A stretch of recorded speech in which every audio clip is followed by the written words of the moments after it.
Hi, this is Mickey. In our last few meetings, I've noticed that there's some people have been saying that they want to use Lightroom, that they want to get more familiar with it, or they want to use some of the new masking features or other features in Lightroom. In addition, they've been asking how to use Content Aware. And Content Aware is a better way to clean up your photos, but that's in Photoshop, which you can easily get to when you're processing photos in Lightroom. Just to start out, I want to let you know that I've been using Lightroom for many years, and the way I do things is kind of, from habit. It doesn't mean it's the right way, or the right way for you, let's say. If you've learned things in Photoshop and Lightroom, and you do them a certain way, then keep doing them that way. In any application on a computer, there are a dozen different ways to do the very same thing that usually comes out with the very same outcome. But if you're like me, I like watching videos about Photoshop and Lightroom, even though I think I know the subject matter. I seem to always come away with one little tiny new tidbit that I never knew before that makes my workflow a little bit better. And that's the purpose of these, is to introduce maybe new concepts and maybe show you things you've never seen before. Not just to all encompass, this is how we use Lightroom. So with that said, let's just jump right in. Right now we're looking at Lightroom. We have our library on the side, the left side. We have our processing panels on the right side. Right now we're looking at a single picture and we're in the library mode. When you're in the library mode, you can get to it very easily by clicking the E key. When you do, it will light up or bring into focus the photo you have selected in your film strip, which is down below.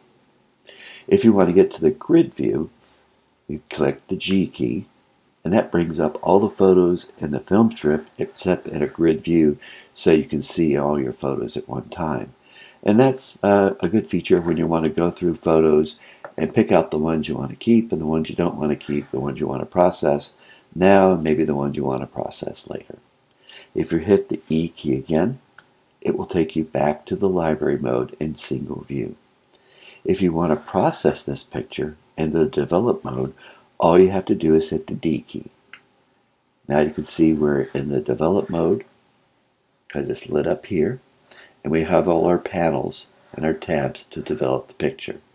If you want to go back to the library mode, you can click on library, you can press the E key, or you can press the G key for the grid mode.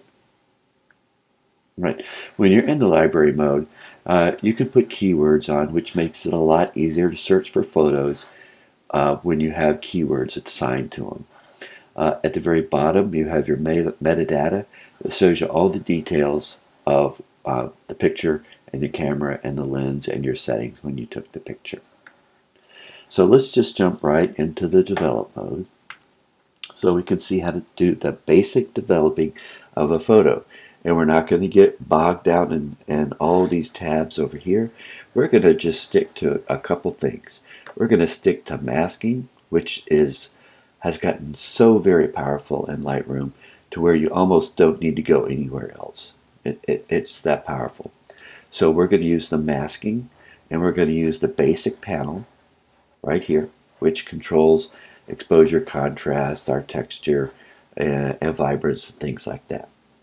Now, when I start processing a photo, the first thing I always do is I go right down here to lens correction, and I turn on these two features: remove chromatic aberration and enable profile corrections. Remove chromatic aberration is that fringing that you get, the green and blue fringing you get on high contrast areas like around tree limbs. So by clicking this, it'll do a little bit better job of removing that fringing if you do have it in your photo. That second one, enable profile correction. When you take a picture, when Lightroom pulls in the metadata, it knows the type of camera you were using and the lens you were used, and it has profiles to correct the inherent problems that you have in every lens.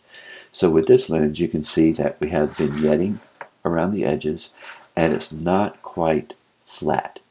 So by choosing the enable profile, you can see it flattens out the photo a little bit, and it gets rid of some of this vignetting. It gives you a better picture to start from. All right.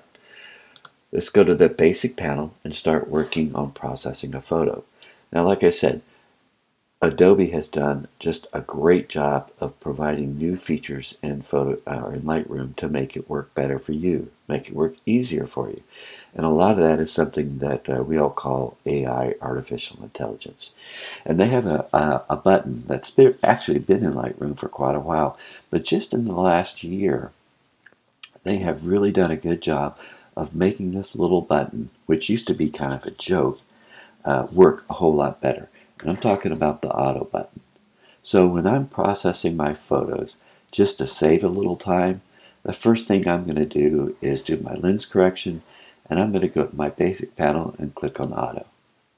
And you can see just by one click, it's made a bunch of changes that I would have done manually, but it's done them automatically. All right. And this really is a good starting point. It's not my finishing point, but it's definitely a good starting point.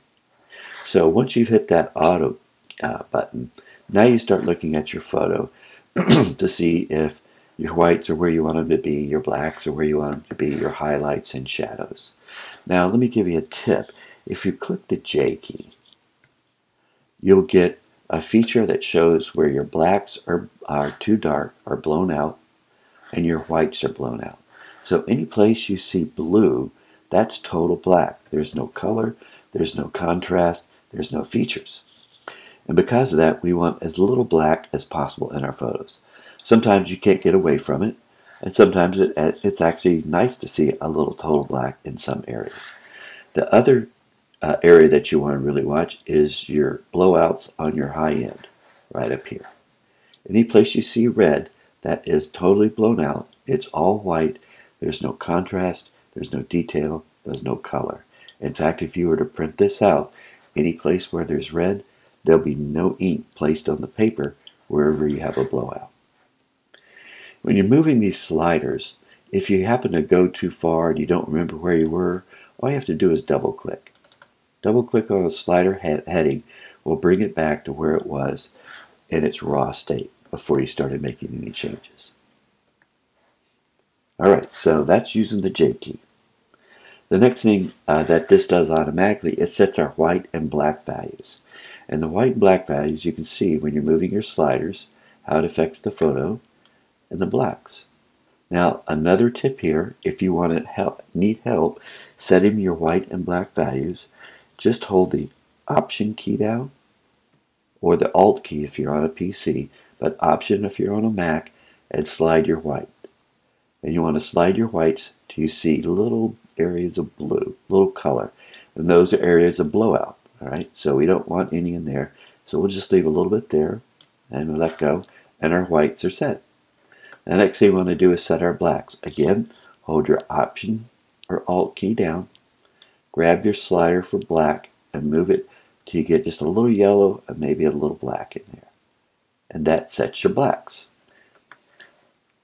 And what we're really looking for when we're doing this, when we're looking at our highlights, shadows, whites, and black, is that we're looking at our histogram here to make sure it stays pretty even. We would like the biggest hump in the center with a fall off on the right and the left. On the left are our darks, on the right are our whites, our brights. All right. If you see a button lit up here, that means you do have an area of black. All right, so we can see the blues there. And if we go over here, it's in blue. It's not completely blown out, it's just a little bit, and it's showing us in red where those blowouts are. So by moving these sliders here is where we get our best values for balancing our photo. All right, once we're through with balancing our contrast and our shadows and our highlights, our whites and our blacks, we have texture and we have clarity. Right? Texture, just think of it in three terms. Texture is what they call a high pass, or brighter colors, higher frequency colors, and it's affecting the contrast on those colors. So as we slide it, it's affecting the contrast around the edges of those higher colors, higher frequency colors, and it's kind of like a little focus. So you can use it to bring things into a little focus. Clarity is the same thing, except it hits midtones. And because a photo is primarily made of midtones, as you see right here, if we hover over the center of our histogram, it lights up the area of our midtones. So if we move our clarity slider, we get a bigger change. And again, this is actually contrast we're adding to the edges of all our midtone colored objects. The final one, dehaze, this is a heavy hitter. It hits everything. It hits it hard with contrast, and it ends up darkening the photograph and changing colors. So you can see as I move my dehaze over, we are really adding color to where it probably doesn't belong, but we are getting darkened areas of contrast, which is, it's kind of a give and take thing. If you have a foggy or a hazy picture, dehaze does a good job of getting rid of that, but you have to take into account the effects it has with it. Our last one is vibrance and saturation. Saturation determines how much of the color is put in, like greens, and then the level of that color. All right. So that's the way a lot of people think of them as pretty much the same thing, but they're actually not. Saturation is actually, think of it as the bucket. You're filling the bucket up with green water. All right. And then vibrance is actually diluting it. So we're saying, well, we'll add a little water to that green water to dilute it, and that's what we're doing with vibrance. All right, so let's kind of start over. I'm going to reset the picture. I'm going to flip it on to auto. I'm going to check all my sliders. I think most of these are pretty good. I'll probably add a little texture and clarity, just a real little bit. And I kind of like the colors the way they are right now. Maybe a little more vibrant. All right. So once we have everything set in the photograph, now we want to use our masking. And I usually start out the same way. I set my masks up for everything I'm going to work on from the beginning. And we're going to keep this simple, so we're going to mask the sky, and we are going to mask the landscape, the foreground. To do that, we go up here to our masking tool, we click on it, and we hit select sky. And when we do, you'll see it detects the sky, and it does an excellent job. So everything that's in magenta is our mask for the sky. If you don't like the color magenta, you can always change it. Like if you like it red or deep red or whatever. I just like magenta because it's kind of an unnatural color, and it doesn't really blend well with greens and reds and things like that, which I might want to see when I'm masking. You can also affect the opacity of it if you want to make it lighter or darker, so you can see what's behind your overlay, your mask. You can change that.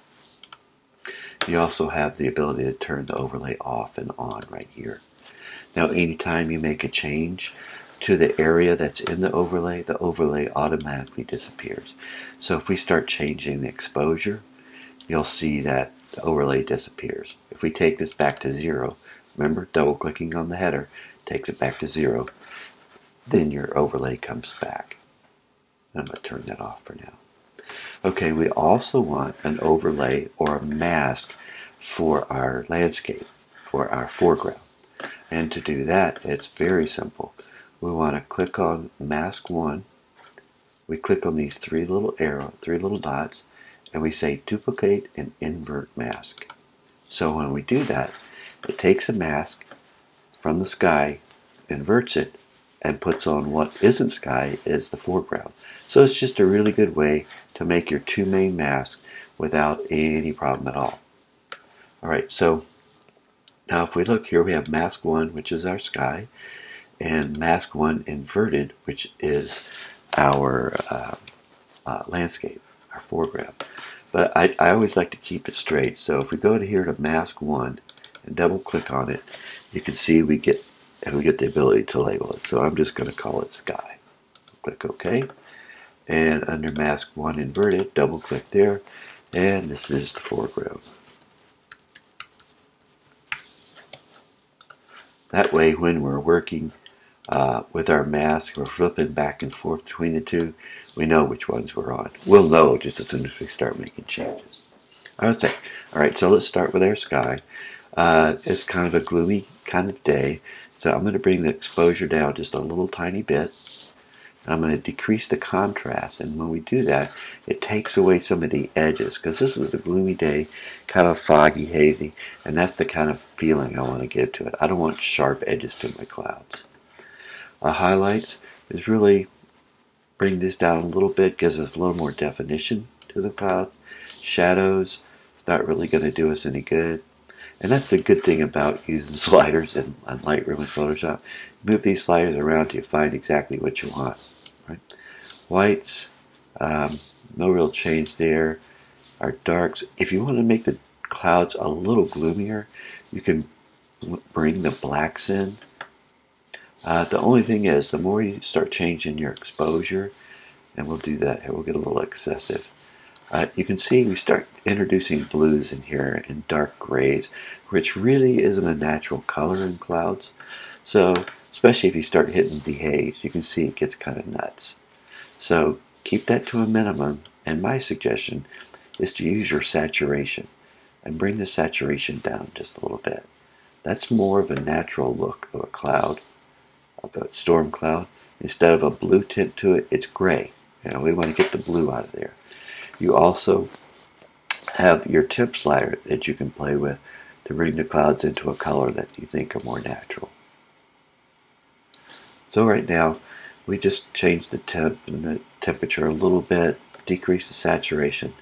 I'd probably bring the texture down and the clarity down. Again, this kind of causes the edges to kind of fall off, and that's kind of the feel I want for this. Not too much, so I want a little definition, just not a lot. If we're through with how we think the sky looks, the next thing we can do is move to the foreground. So the first thing we'll do is grab our exposure slider, and there's really not much we can do here. It's pretty much good the way it is. You can add a little contrast, and contrast makes the differences in dark areas and light areas more pronounced. And when we take a picture, you know, it's two-dimensional, and we want to bring it back to the viewer in 3 dimensions. And the way we do that is with contrast. So contrast between light areas and dark areas, which is what contrast is going to do here, makes the picture have more depth. And the more depth we can add, the more realistic the photo will look. Highlights, we're going to bring down the bright areas. Don't see any need for that. Shadows, don't really need for that. Our whites. Now, I know I told you that if you hold the Option key down and slide your whites, that doesn't work when we're using masks. The best thing you can do is turn your J key on and play with your whites and darks to keep the reds out and keep the blues out. So we could bring this up a little bit, and the blacks, they're already set pretty good, but a little dark shadows, blacks in the shadows is not a bad thing. But I can guarantee you, whites in your picture, that's a bad thing. Or reds, that's in your whites. Alright, so we have our foreground and we have our sky completed. We click here, and this is our picture that we've done so far. Now, like I said, we're keeping this basic. There could have been a few more things we could have done, but if we hit the backspace key, the backslash key, we can look at a before and after. So here is before, and here is after. That's a nice change. And like I said, there's always more you can do to it, but for now, I think that's a pretty good change. Before, after, before, after. All right. Now, the extra tip for this video is using the removal tool in Photoshop that we call Content Aware. And as you can see in my photo here, we have one big stick right in the center of our photo, and it's pretty annoying. You can remove this all at once, or you can remove it in pieces. And Lynn, on our last call, when he was showing his Content Aware, he had the best idea is that you remove little pieces of it at a time, because you can see what is around at the top of it is more in a yellow part of the field. Down here it's more in a darker part of the grass, and here it's mixed in with other parts as well as seed pods. I mean, you can try to do it all at once, but it's better to do it a little at a time. For the sake of saving time, we're going to do it all at once. So the first thing we need to do is go to Photoshop. And we do that by going up here to Photo and Edit in Photoshop.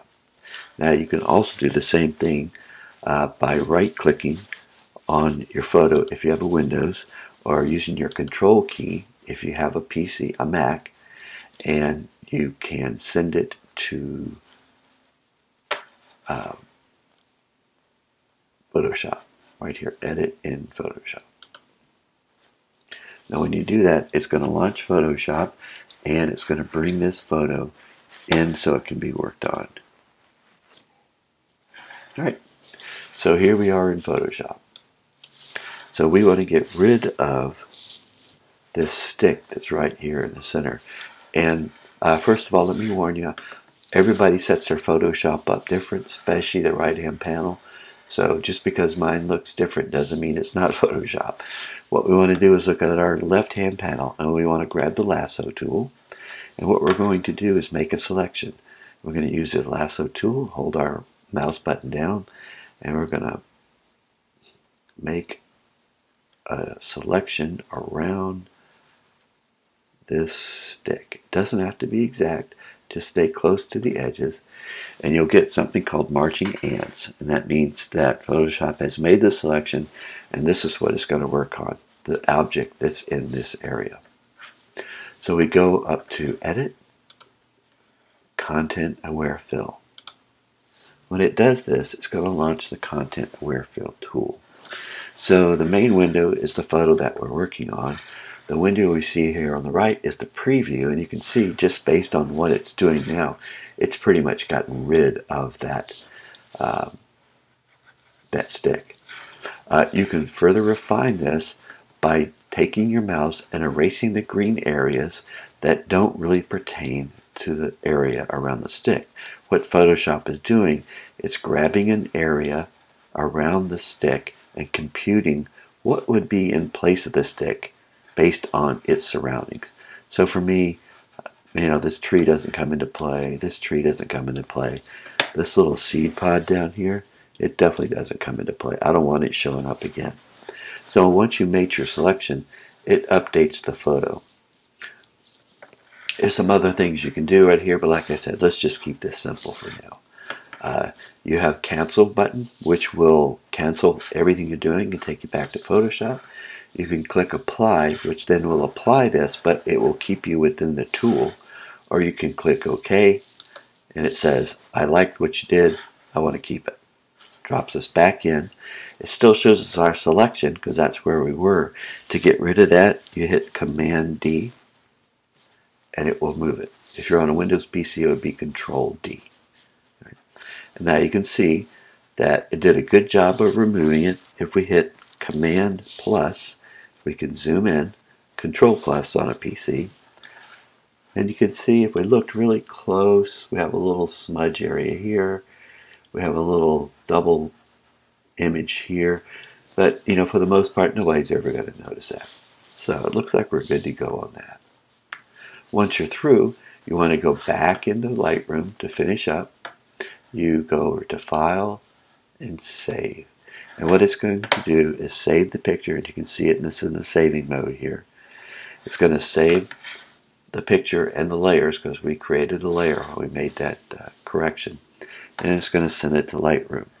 Now if we go back into Lightroom, we'll see that here's our original picture with the stick, and then it made us a new one for us,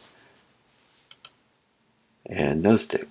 So the original is our RAW, so we see it's a AWR, which is a Sony RAW photo, and then it's changed it to a PSD, which is a Photoshop file.